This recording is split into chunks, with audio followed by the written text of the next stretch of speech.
everyone, I am Punya Agarwal, ACC affiliate and one of the admins of Being ACCA. Let's discuss some of the last minute tips for all the AA students.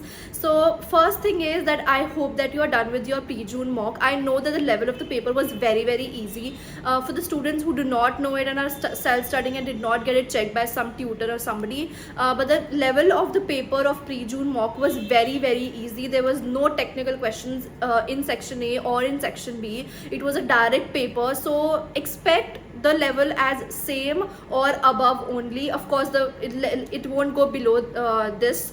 So if you are getting like good marks, which is good, have that confidence that yes, you know the concepts and everything, but do not be overconfident that okay, I'm getting 80, because I've seen students getting 80, 85 also in the pre-June mock. But do not be overconfident that okay, I am getting 80 out of 100 and I'm good to go, I do not need to do anything and I'll be sorted for the exam. Please do not have that overconfidence, because this was a very easy paper. There might be a case scenario wherein of course the level is not coming, this level is not same in the final exam.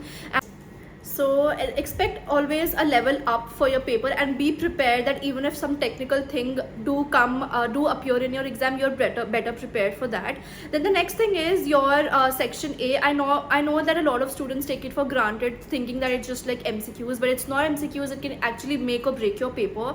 So have that confidence in section A also, and I hope that you're done with the examiner reports for section A specifically, because that is very important. So 2 tips. Third tip is that please revise all of the knowledge based questions. They are extremely important, because they will account for at least 10 to 15 marks of your full paper. So these are very easy marks. You just have to understand and learn them, and this is the only area in audit wherein you have to actually learn something, right? So I hope, because these are the 2 days when you can actually revise them and you will be having better retention also. And then talking about these standards, IFRS and the IAS are equally important for your answer writing as well. The explanations that you provide in your auditor's risk, deficiencies, controls, substandard procedures, all are related to your standards. So make sure that you're revising the standard and you're writing the correct name and correct number of the standards in your exam, because that is also very important. Next thing is that I hope that you're done with your mock, as I said. So reflect on your mistakes, whatever mistakes that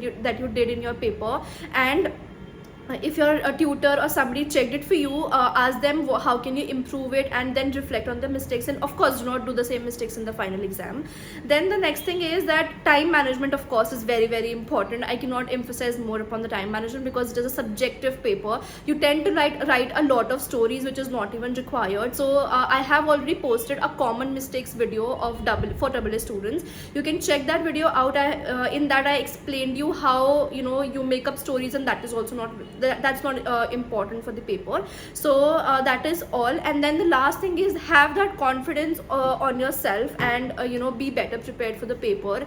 Even if there are some students who have maybe left some topics or something, please do not do so. Right, of course you cannot do anything at the moment, like you cannot start from scratch, but I would say that do not leave it completely. Watch some video, watch something on YouTube related to that topic. For example, if you have left audit report topic and that will come for 5 marks short, so I would say that of course you cannot just go onto your study text, read it, understand it completely, but at least watch some video on YouTube. There are tons and tons of videos available on YouTube. You can watch any of the YouTube video, and then at least you'll be able to gauge something out of it. And when it comes to an exam, you're not 100% blank, you're not getting 0. At least there can be a scenario when you are writing something and you're getting at least 20 2 or 3 marks out of 5 marks, which is fair enough, right? So I would say that do not leave any topic before you go on to the exam. Do not leave any question also in the exam. Even if you're not able to solve any particular question, try and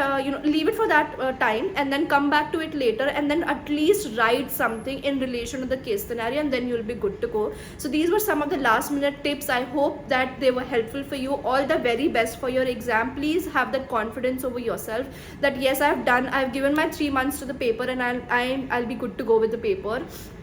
Just revise all of the things that I've said. I hope that you are done with them, and all the very best.